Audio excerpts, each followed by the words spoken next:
Welcome to Kenton Teaches. Enjoy the video. In this video, I will explain how to do simplified radical form. We'll begin by understanding what a radical expression is and why simplification is important. The main goal is to remove any perfect square factors from under the radical sign, making the expression as simple as possible. This process involves breaking down the number inside the radical into its prime factors, ensuring no perfect squares remain.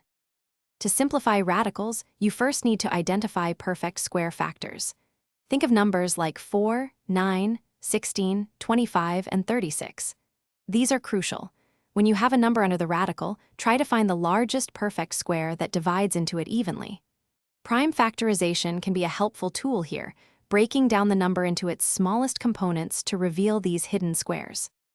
Once you've identified the largest perfect square factor, separate the original radical into two new radicals, one containing the perfect square and the other with the remaining factor.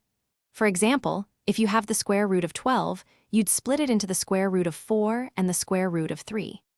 Then, take the square root of the perfect square, which is 2 in this case, and place it outside the radical.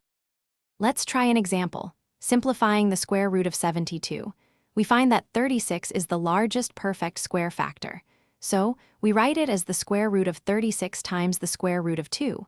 This simplifies to 6 times the square root of 2.